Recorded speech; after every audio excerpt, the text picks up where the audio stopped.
at the heart. Tadasana Namaskara. So the feet can be touching if possible, but if there's any reason why it's uncomfortable for the feet to touch, have them apart, but make sure they're level. If you're pregnant, have them apart and make sure they're level. Or if your thighs meet before your feet, have them apart, but make sure they're level. Moving your feet to move the connective tissue everywhere. So if you lift your toes and you move your toes, lift the front part of the foot, lift the back part of the foot even, whatever works, then it begins to massage the various tissues, the connective tissues, and the hyaluronic acid begins to distribute in higher quantities. And we begin to get a sense of flow, which is psychophysical respiratory. It's like we can feel blood beginning to flow, we can feel lymph beginning to flow, but also we feel prana. And it's not really that it's that they are just different aspects of the same thing, different levels, you could say, different levels of subtlety. We're going to raise our arms up. So that's the Urdhva Hasta or Urdhva Bahu. Urdhva Hasta means hands up. Urdhva Bahu means arms up. Inhale, stretch high. Exhale, reach for flat hands on the floor, probably meaning bending the knees, but perhaps not. Even if you've got quite a lot of flexibility in the hamstrings, it may be that early on in the day, if you're practicing early on in the day, it's good to bend the knees or, again, play with the feet. I find lifting my heels up very, very useful because it releases the back, because it makes my hamstrings technically longer by the length of my foot. But it's not necessarily easy for everyone to raise the heels or even effective, but just offerings really. So keep breathing. Your back shouldn't be tight. That's the thing that really, really matters. The back shouldn't be tight. And of course, the breath mirrors what goes on in the back. So from here, we're going to step the foot that's closest to me back towards the back of the mat, just one foot, and then lower the knee down towards the floor, behind the pelvis. I like to lift and land it. Maybe you want to try that, lifting, landing, and stretching. You can internally rotate, externally rotate, lift backwards, lift forwards. Here we're stretching and hydrating the tissue of the inner groin through to the pelvis. If you want and feel okay to, you can climb up on your leg. Lightly tone the tummy, draw your tummy in and up. If you're not comfortable on the back knee, don't forget you can come back to hands and knees, and millimeters of adjustment make all the difference. Raise the arms up, again with light tone in the tummy. This is the Anjaneya āsana. Anjaneya is one of the names of Hanuman. And Hanuman is your go-to if you want yogic powers, or if you're just quite cheeky, or if you're very, very loyal. So Hanuman represents kind of all of those things, not least loyalty, devotion, bhakti. Coming back down when you're ready, lift up the back knee, step back your front foot into your Adho Mukha Svanasana. Don't hold the breath. See if you can just get those hands to meditatively mesh deeper into the mat in a way that causes the breath to come out, to express, to sort of break out of karmic limitations. So deep, meditative, natural breaths. Coming forwards with the shoulders. If you need to do this on your forearms, that's fine. Jaw soft, eyes soft, brain soft. Knees down, chest down, chin down, bum up. Breathing deep, if you can, through your nose.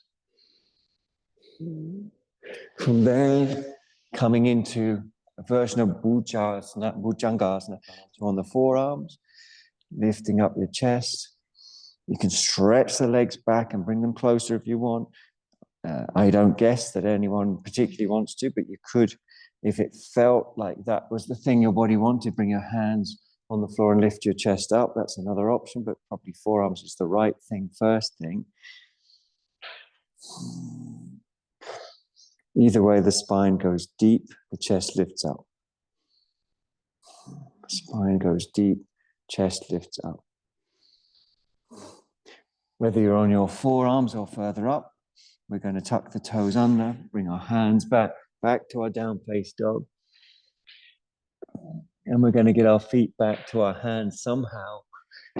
Step, walk, catch a bus if you can find one, whatever you can, but keep that back soft through movement, through breath, through investigation. Keep that back soft through movement, breath, investigation.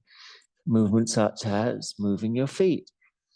It really could be underestimated how much the plantar fascia affects the fascia all the way through the back chain. So moving your feet makes a world of difference, real big difference. Bend your ankles, knees, and hips. Raise your arms up behind you. Utkatasana, utkata meaning to squat. So you can take this as high or as low as is meditative. And then finally standing up all the way, the big circle, the hands to the heart, the deep breaths. Some multiple deep breaths. Keep the jaw passive, keep the forehead passive. Raise the arms when you're ready. So again, Urdhva Bahu.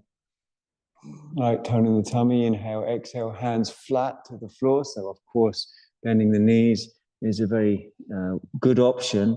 Or, as I've mentioned before, some people might find lifting the heels. We're really just looking after the back here. So whatever makes the hamstrings release, and therefore the pelvis release, and therefore the back release is what we're primarily interested in. Here we're going to step the other foot back for our Anjani āsana and lower the knee. Breathe through your nose if you can. Lift and land as many times as you like with that back knee to stretch the inner groin. It's a really lovely meditation on absorption, on the goddess. So the goddess is Prakriti. She's also the Devi. It's just different names for the same thing, synonyms. If you want and you're ready, climb up on your leg. Breathe without holding your breath. Keep the jaw passive. Raise the arms up. If you want, you can always come back down to any of the stations to realign if you need to or want to. Back down again. Lift the back knee. Back to Adho Mukha Svanasana. The downward facing dog. Adho Mukha Svanasana. Breathe deep. Expressive. The art of disappearing is the art of yoga. We disappear. It's like disappearing into a hug. It's like disappearing into a sunset. It's like disappearing into a flavor. It's like disappearing into the smell of the woods if you go for a walk through the woods. So it's disappearing. Again, bring yourself forwards so your shoulders are above your wrists. You can, again, I remind you, you can do this on your forearms, although it's very, very helpful, even for problematic wrists, to do this. Jaw soft, eyes soft, breathing deep. Knees, chest, chin on the floor. Again, breathe through your nose if you can. Take deeper breaths.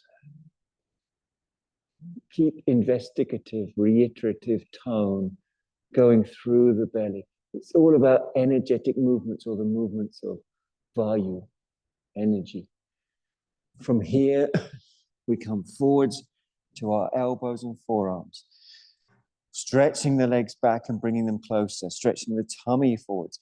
Stretching, in other words, the psoas repeatedly from both of its end points, both of its insertions.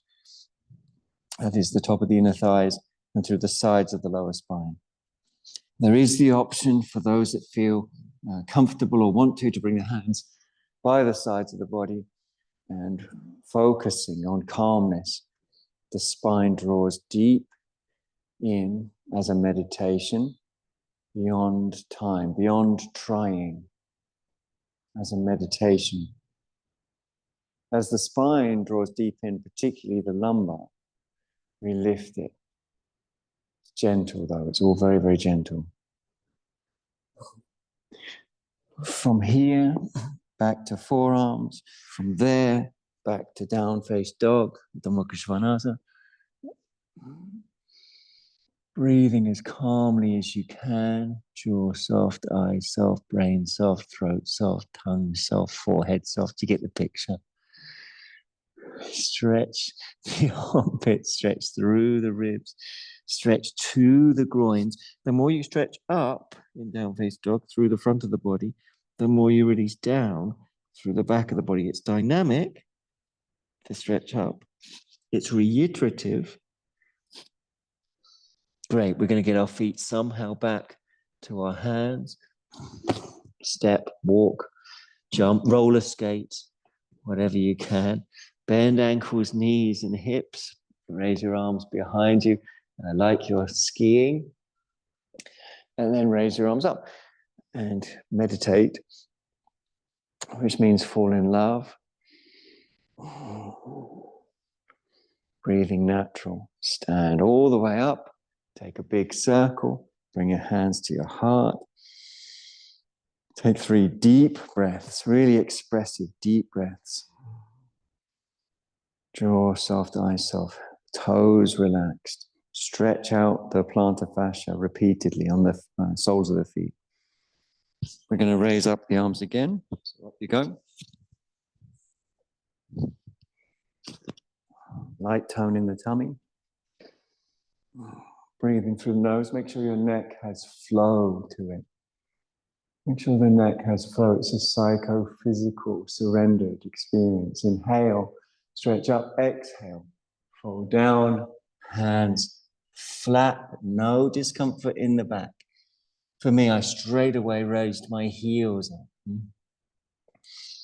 So I have to confess, this is the first yoga I've done this morning as well. So, you got to look after the body as you find it. So for me, it's heels up to release the back, or for maybe bending the knees is the best way, or hydration. But the breath should flow as an expression of the flow in the mind and the body. They are one thing. There's no flow in one without there being flow in all. Jaw soft, eyes soft. Stepping back, one foot, lowering down, the knee behind the pelvis, lift and land. Many times, if you like. I find it useful to lift and land many times. Perhaps I should rephrase that. I don't find it useful. I'm not really involved. There is a sort of, what's the word? Icha Shakti. There's a kind of spontaneous will of the moment. The moment has a will. I'm just surfing that. I'm going with that. You climb up on your leg if you're ready. Don't forget, you can come back to your hands and knees at any point. If you want, you can raise your arms up. Āsanas. Breathe through your nose if you can. Meditate on release. Yoga is not a stretch or a strong muscular sensation, or at least that's only half of the journey to yoga. The other half is giving. So just as, what should we say, 3 bridges is only half, approximately half, maybe it's Gatwick, half of the way up to London on the train. You're not in London yet. So you've got to complete the journey. That means giving yoga. First station is a rich sensation. The next one is giving to it. You do that through the breath. Coming back down. When you're ready, lifting back knee, stepping your front foot back. Take deep breaths. Jaw soft, eyes soft. Stretch up through the ribs, through your chest, through to the groins. So through the armpits, through the ribs, through to the groins, and keep stretching up, up, up, up, up. And the more you stretch up, the more you release down. And they're interdependent. So what avoids us just collapsing down is the lifting up. We're not targeting the head to the floor, although over a long period of time of this reiterated, the head does or might come closer. But if you target that, you'll tend to collapse in the shoulders. That's not what we want. Well done.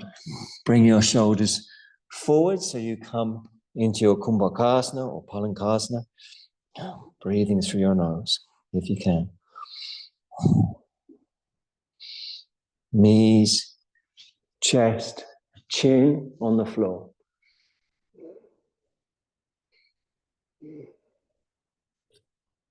From there, going down and then up to a version of Bhujangasana. Bringing the legs together on the forearms is usually the best way to approach this. Meditation means falling in love. So as you move, it's like there's nothing that you're grasping, it's that you are melting. You know, you're melting into this, or this is melting you, you know. Like, you know, there's sayings, aren't they? Like, oh, they melted my heart, you know. Means that you kind of become them. Legs close together. There's the option to bring the hands by the sides if you want, and lift up if you want, but it is absolutely a timeless meditation. So again, really focusing on the reality beyond thinking. It's not your reality or my reality. Humans argue over their realities terribly.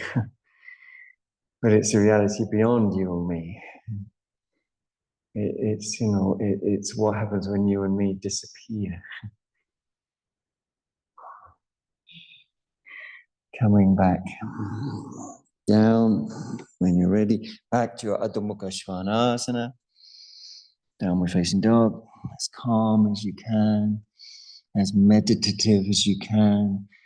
Reiterate that energy up through the armpits, through the chest, to the groins. So by reiterate, I mean feel it in repeated waves, one after the other. And this, of course, helps with the chitta vikshepas, with the scattered mind. It helps to bring the mind out of being scattered. But you need repetition, because if you don't keep going, the mind will just follow its patterns and its habits quite naturally. From here, again, getting forwards to between the hands, jump, walk, stagger, breathe through your nose, bend ankles, knees, hips, arms behind you, arms up, Utkatasana, and standing, big circle, hands to heart. And if I'm not very much wrong, it will take one more round to complete an even amount. So raise the arms up, inhale, exhale, come down. By the way, there's no history for Surya and Namaskaras. Should point that out. It's not to say that they're wrong, because here we are doing them. But saying there's no history for them, there's no history for them in this kind of form. We do find, of course, veneration of Surya, the god Surya, mentioned in many texts as Surya Namaskara, you know, offering reverence to Surya. But the way we find these various sun salutations is very modern, but nothing wrong with new innovations in yoga. Breathing calmly, breathing easy. Let's step the last foot, as it were, back towards the back of the mat, knee down, behind the pelvis, lift and land it as many times as you need to or want to. Climb up on your leg. Light tone in your tummy. If it doesn't feel right, back to hands and knees. Millimeters of adjustment make massive amounts of difference. Raise the arms if you want, or if you're ready. Breathe through your nose with light tone in the tongue. Reiterative tone released in the neck. Pelvic floor reiterating the consciousness or kundalini in the central channel. Coming back when you're ready. Stepping back. Chest, chin, bum up, chest and chin down. Coming down with the pelvis down, forearms on the floor. Light tone in the tongue, stretch the legs back, bring them close together. The option, if it's meditative, to do this with the hands on the floor rather than the forearms. And again, meditate on timelessness, not as a concept, but as a reality here and now of richness, of calmness, of richness, of timelessness.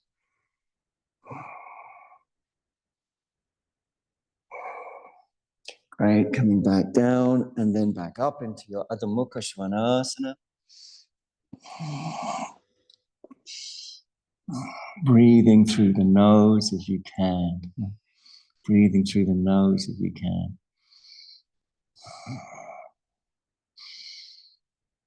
If you're in the room live or you've got the camera to the same side as me, then turn the foot that's closest to me in and step the other foot forwards. So you should end up facing in my direction. So you turn the heel that's close to me and the other way around. So Barbara, yeah, you need your left foot forwards. Left foot forwards. Breathe easy. It doesn't really matter. You're going to do both sides anyway. Palm up, leaning as like a cowboy leaning on a bar. It's a very low bar. Cowboys still keeping their cool, even though the bar's lower than they expected it to be. Bottom ribs forwards, timeless meditation. Breathing calm, breathing easy. Coming back down when you're ready, externally rotating the back heel back into your Adho Mukha Svanasana, your downward facing dog. And now all you got to do is turn the other heel into the one you just turned in and step the other foot forwards, and you should be facing the other direction to the way you were facing before. So whichever way you were facing before, as long as you're facing the other direction now. If it gets you confused, that's great. Part of the mission. So you're up, you should be up facing away from me if you were facing towards me, or facing towards me if you were facing away from me. You haven't changed which end your feet are at, just going the other direction.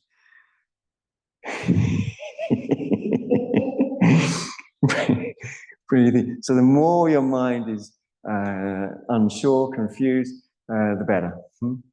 Because in that way, mind clinging to nothing. As long as you're on the other side, I don't mind. Bottom ribs forwards. Breathe through your nose if you can. Keep calm if you want. You don't have to, I guess. Back to your Adho Mukha Svanasana, your downward facing dog. As soon as you're ready. Breathing through your nose. Coming down to kneeling. Oh, we can cope with that. Putting a block between the heels and buttocks if we need to. If our knees are tight, just regular, good old-fashioned kneeling. Thank goodness. But let's not forget that in the Vijnana Bhairava Tantra, there is an emphasis on this kind of open-mindedness that happens, for example, if you walk in a room and forget why you went there. That's one of the dharanas, 112 dharanas mentioned in the Vijnana Bhairava Tantra, quite possibly written by Keyuravati, the goddess, as she's sometimes called, the goddess Keyuravati. Breathing, perhaps rolling on your shins. Perhaps there's a few blocks between the buttocks and heels. Perhaps there's a blanket under the front ankles. None of that matters. What matters is the breath. That's the bit that really matters, the breath. So let it flow. Let it flow.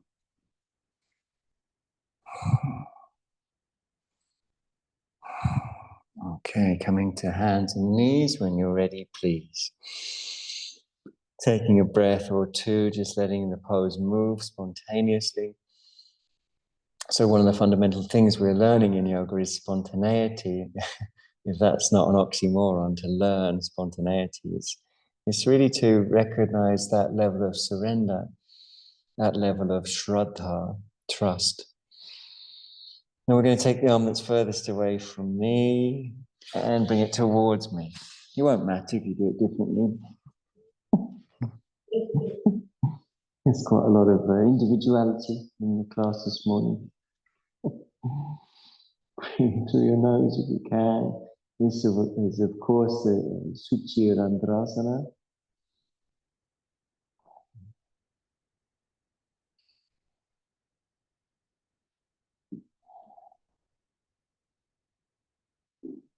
Keep that jaw as passive as you can.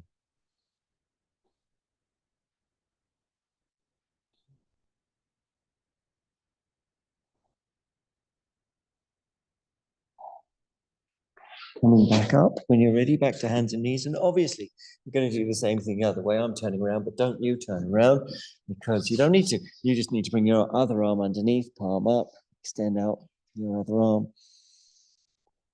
And breathe through your nose, if you can. Meditate on the deltoid, the muscle that caps the shoulder. Breathe through your nose.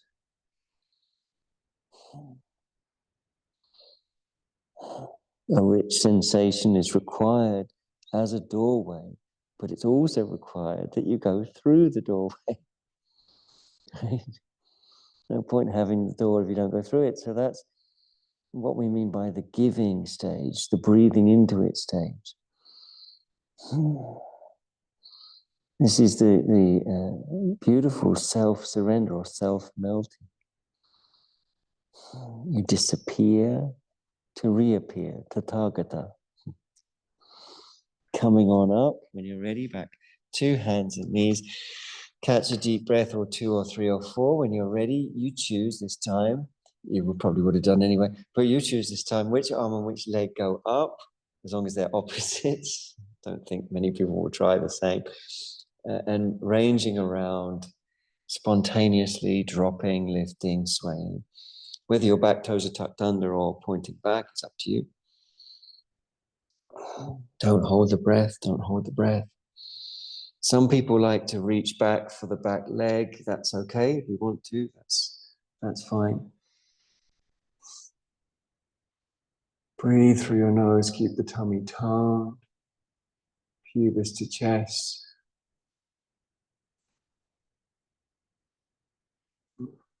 Meditation. Coming back to hands and knees, catch your breath, deliberately deep breaths.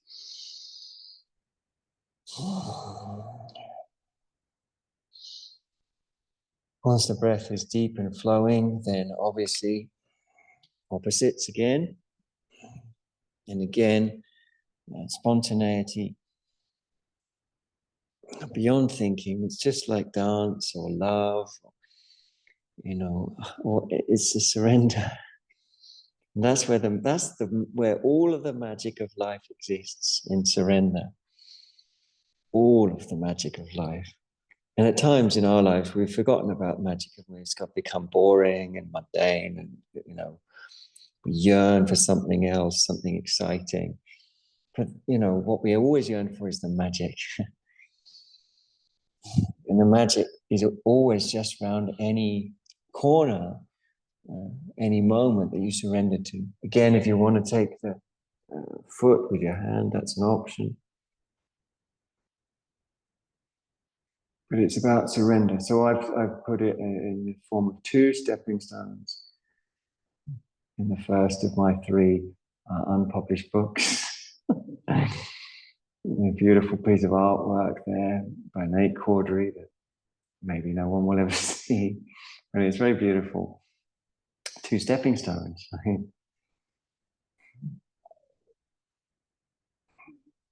First is a rich sensation, second is giving to it. That's it. That's all you ever need for the magic to come. Okay, well done. Back to hands and knees. Take a deep breath. Deep, natural movement of the pelvis, this way, that way. Calm, calm, calm. Let's bring the knee closest to me, directly behind its own wrist, and there it will stay. The foot then moves diagonally across the body, and we stretch back calmly. For many people, I would say most people, you're going to get the biggest release by coming down to your forearms. The biggest release of the breath, that is. Occasionally, some people get a big release from not coming down first, but by lifting up first. And that's fine too. It's not about what it looks like, it's about whether it liberates your breath or not.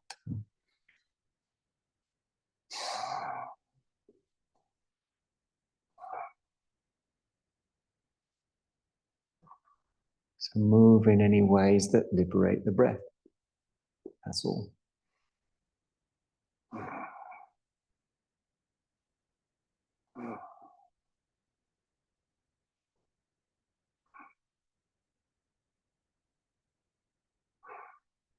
Keep it flowing. Keep it honest.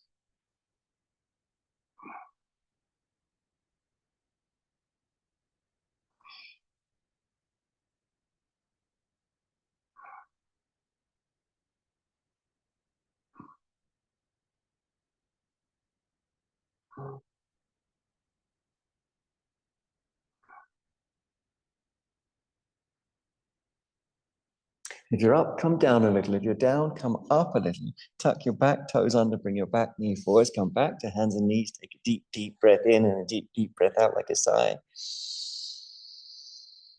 And a few of those happen as spontaneity takes us and we surrender to the Icha Shakti, the will of the goddess. That's what Icha Shakti means.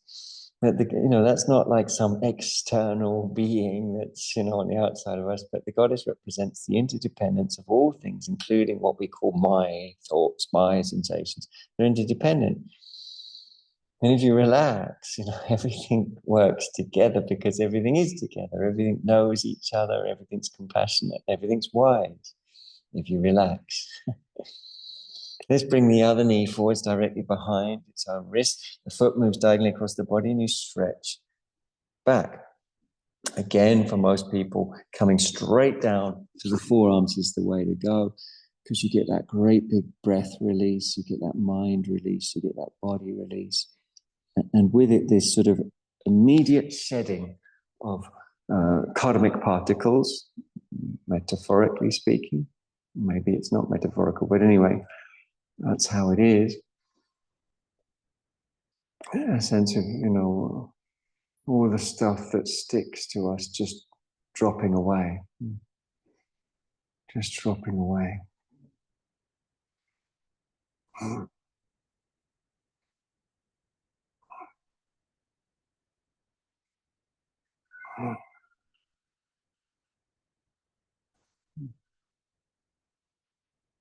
So it's all about the breath.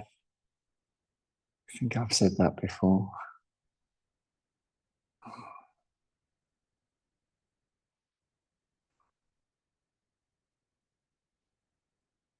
Great. So of course, it's the Ekapada Raja Kapotasana. Ekapada meaning one foot, Raja meaning king, Kapota meaning pigeon. It also can be used for the color gray in Sanskrit, Kapota. If you're up, come down. If you're down, come up. Bring the back toes, tuck the back toes under, bring the back knee forwards, come back to hands and knees, and catch a deep breath or two or three. Taking, after a few deep natural breaths, taking the first foot forwards, this time not so the knee comes behind, but the foot comes to the little finger side of the hand, the little finger side of the hand. And then we can play. Whether or not we've got the back toes under is up to you, but if you have the back toes under, it does give you scope to lift the back leg, which I find very useful. And then playing backwards, forwards, up, down, liberating the flow, so all those karmic particles sort of fall away and we return to flow. We can imagine karmic particles make us sort of heavy, and as they release, we're light and we flow and move like a dancer who moves in a way that's light. Again, not only are those movements available, but you can also go forward. Some people like to go forwards towards the forearms or backwards. You're exploring, you're knocking on the door of tension, of tightness, knocking on the door of tension and tightness, to realize and to see that it's psychophysical, that movement of the body expresses non-attachment of the mind. We're not getting stuck on any particularity. Movement of the body expresses flow of the mind.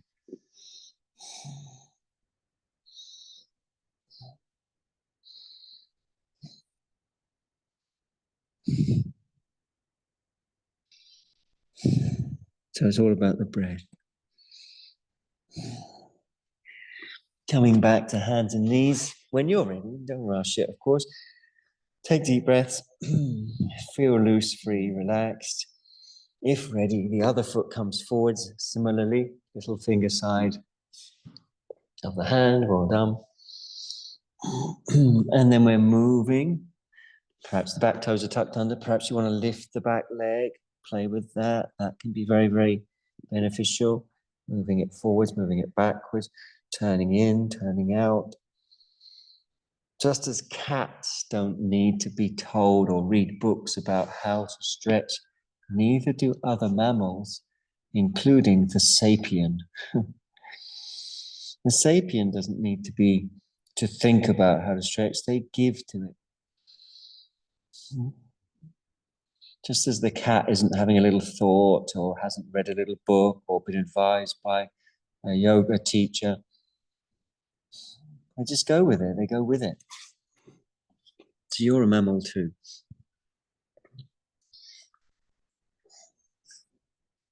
You know it's right, not because you think it's right, but because the breath releases, because karmic particles shed.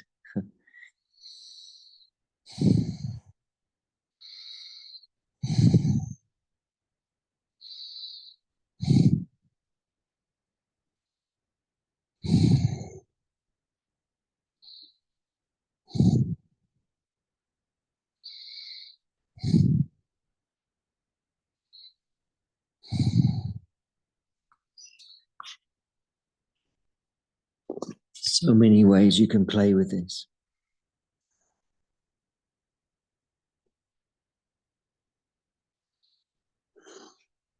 When you're ready, back to hands and knees, and actually back to kneeling. So don't forget your block if you're using one. And you might want, if you are sitting on a block, you're going to want a block or two ahead of you. So if you had a block between the heels and buttocks, you're also going to want a couple of blocks ahead like that. Because we're going to come into the balasana. So knees apart. The discipline of balasana is to move not at your pace, but at nature's pace. Or prakriti. So all the things I've ever said in yoga are pretty much the same thing, just with different language. But so I used to call, say nature's pace, and now I just call that prakriti or the goddess. It doesn't matter what you call it.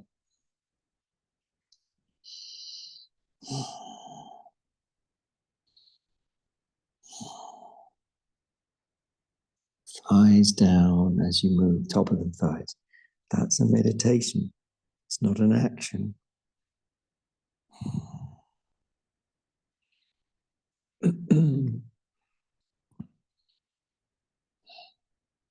So negating self or negating action are the two main ways in which yoga practitioners of old used to try to solve the karmic problem, the problem of karma.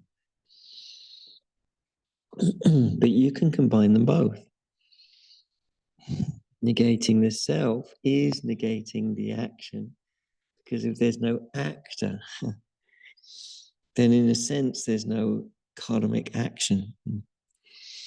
So as you surrender to nature's pace, that does count for inaction, akarma. It's called akarma, inaction.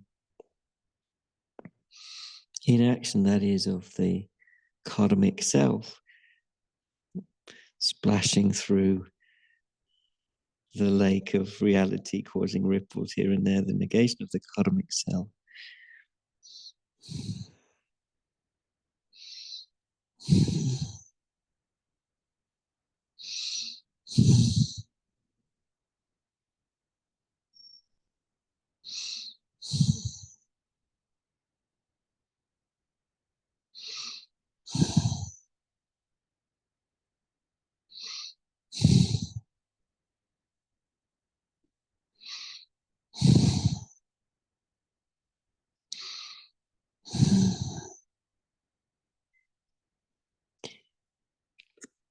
Give, give, give, give.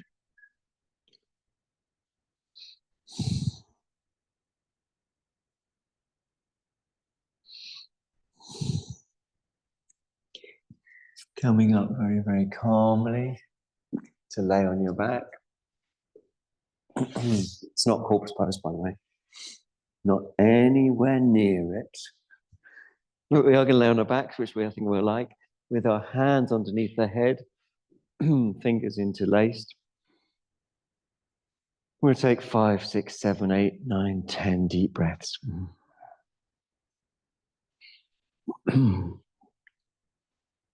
So coming back to our primary word, give.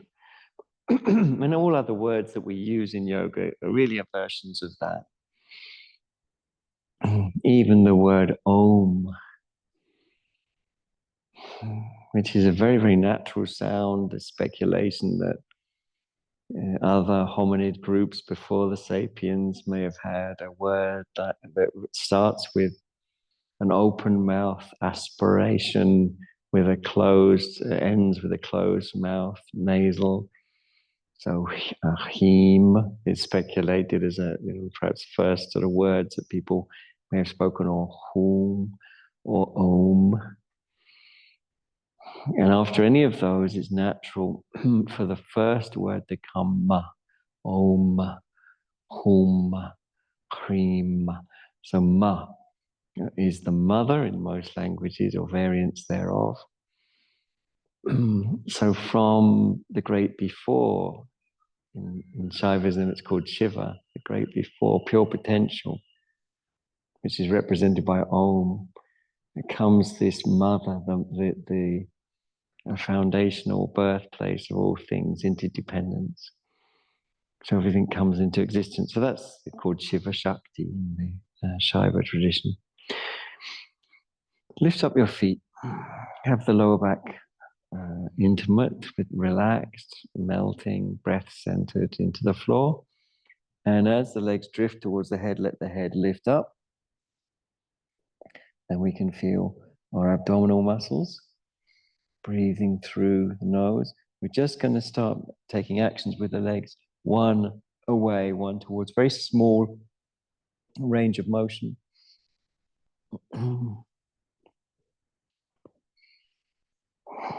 Breathing without holding the breath. Now you can gradually, if you want, if it remains meditative, that is, you can gradually, if you want, extend the range of action.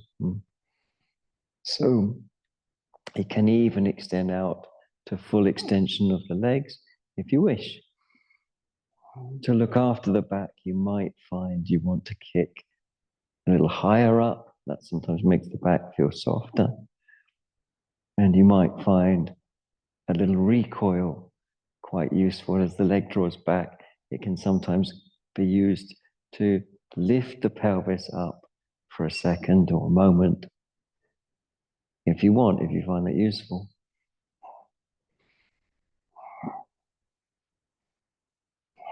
So keep breathing calmly, extending and retracting at a pace that suits you. Could be quite dynamic or could be much slower. Extremely beneficial for the meniscal cartilage in the knees, a weightless motion. Okay, maybe a couple more after the one you're on. And then slowly head down, slowly feet down. Everyone take a deep breath in, sigh-like exhale. Hopefully that triggers several, succession of deep breaths. So is it just surrender? It's just surrender.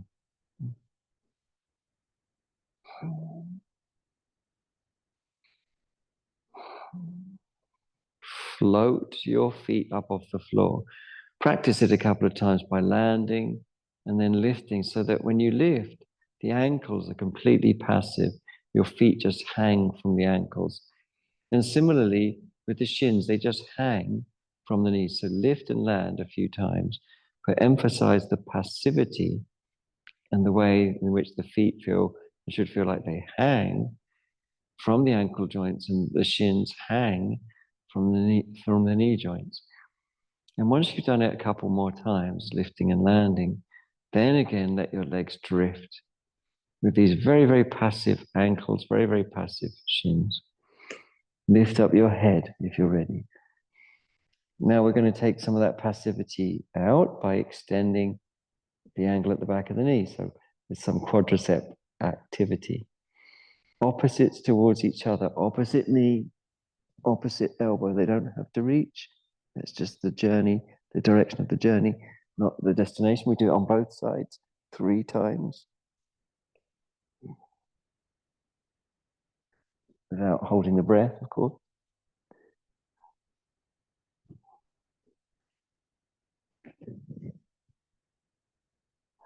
And once you've done 3 times on each side, down will come the head, down will come the feet, out will come the breath.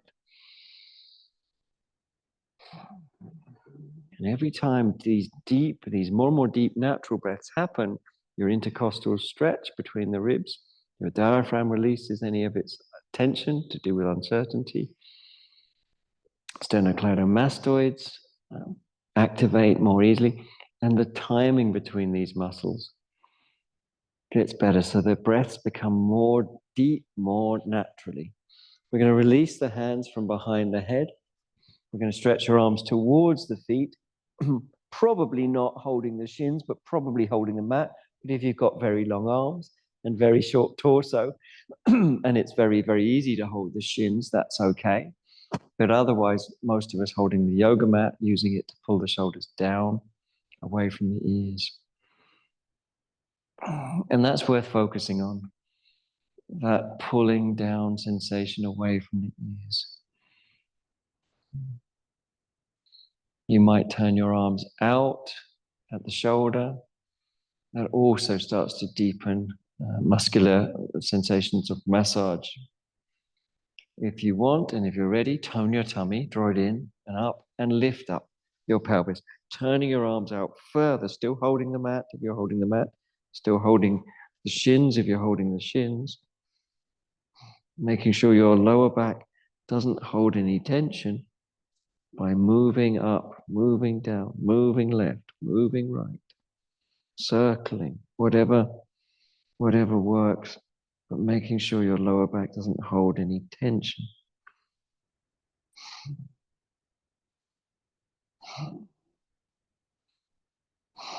There are multiple variations that would be valid to take. I won't list them all because it's almost an endless list. But just make sure you're adapting so that there's flow everywhere. Come down very, very, very, very slowly. Let your arms move, your shoulder blades move out as you come down. Walk your feet away from your bum. Take 3 deep, deep, deep, deep, deep breaths. So we're keeping the knees bent, but we've got the feet away from the bum. We're taking 3 deep, deep, deep, deep breaths. And if 4 happens to come along, well, that's great. 5, even better. If you end up just taking natural deep breaths for the rest of your life now, then you've entered into Buddhahood. And great. The world could do with a few more Buddhas.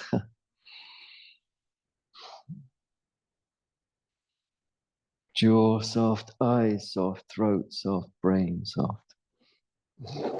From here, we're going to come into our Shavasana. So we're going to extend our legs out, but you might want to put something warmer on first. I've allowed for a whole 5 minutes. I know. It's legendary, isn't it?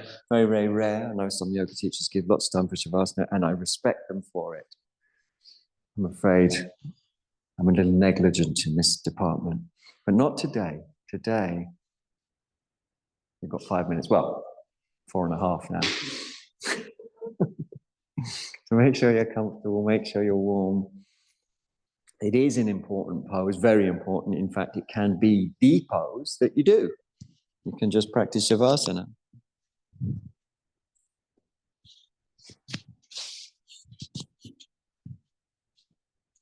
First of all, make sure it's well positioned.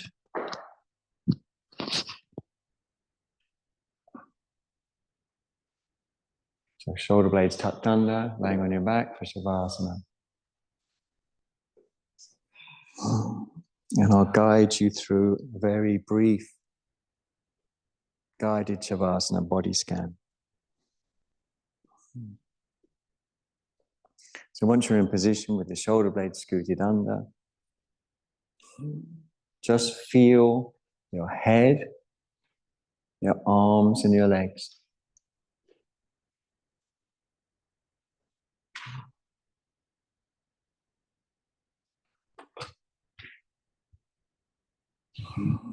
Just feel your head, the weight of the head, the arms and the legs.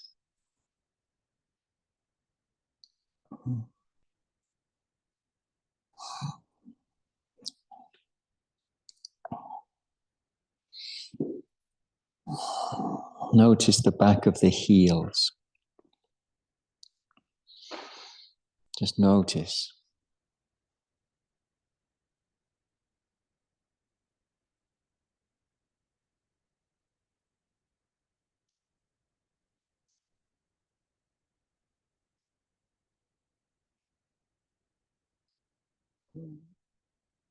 Notice the calves.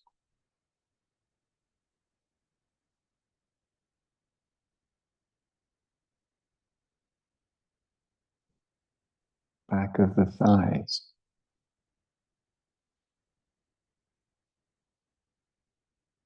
Gluteal crease where the buttock and thigh meet. Just notice, just open up to the sensations.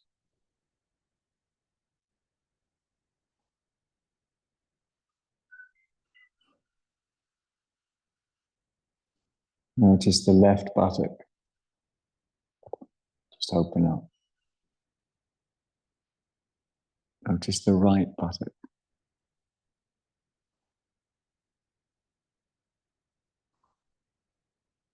Notice the lumbar curve. Just open up to the sensations. Notice the left side of the back of the ribs.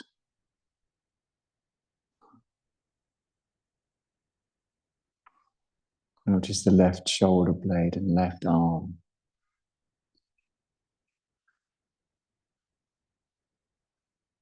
Notice the right side of the back of the ribs.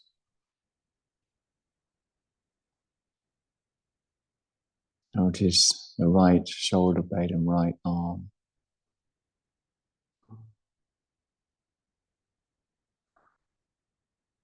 Notice both your hands. Just as they are, just open up to them.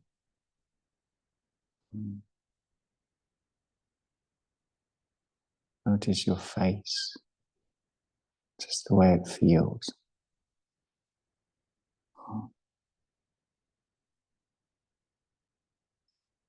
Notice the whole body as a whole body. Just open up.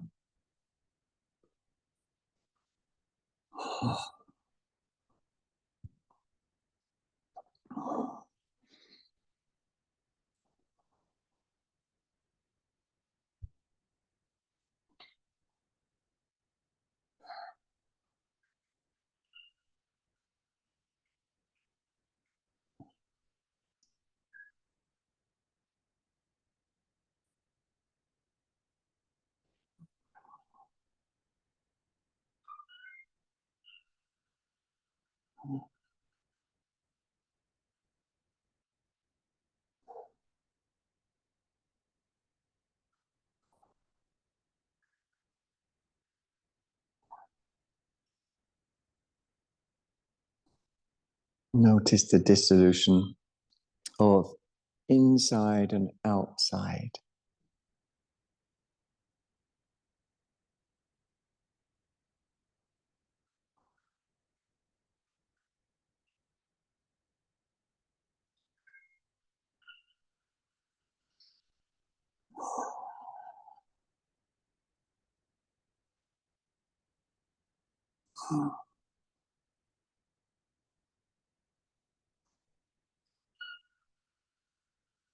Reflect. Space is limitless.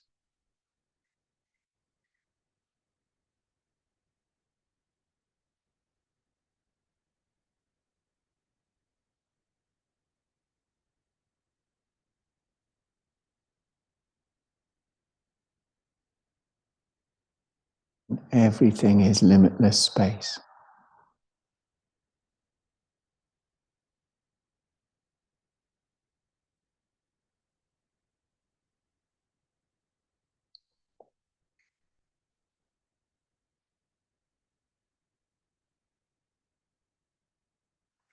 Feel into the body from this perspective of everything is limitless space. This body is just one, countless bodies that are part of the limitless space. That space is internal and external, and it's no different whether it's internal or external, it's space.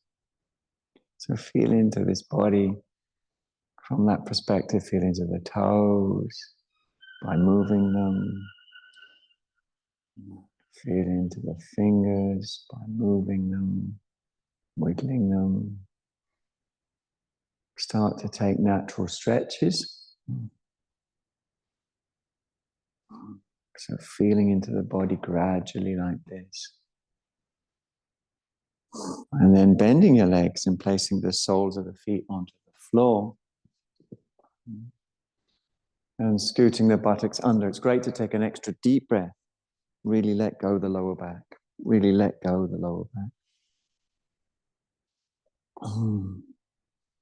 Then rolling in your own time onto your side, facing away from this side of the room where we have many Avalokiteshvaras.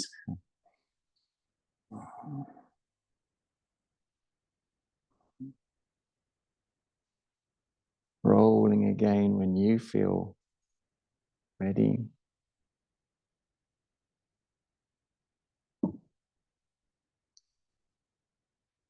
And laying on your side, begin to come round with a little light and color. And when you're ready, bringing yourself up nice and easy from the side.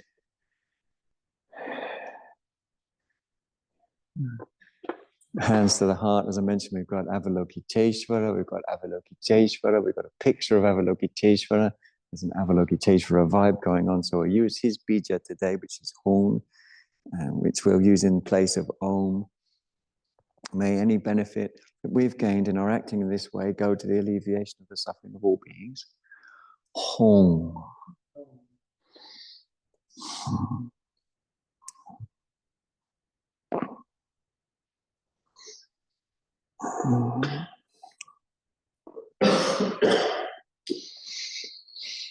Thank you so much. Really appreciate you coming. Marvelous to see you. Marvelous to see you too, Zoomers. What a joy as ever. Hope you can join me at Gail's Retreat Centre in May, or Morocco in March, or just save yourself up for 2026 where we're going to India. Yes. Love you loads. Thanks for your time. Love and peace, guys. Thank you. Thank you.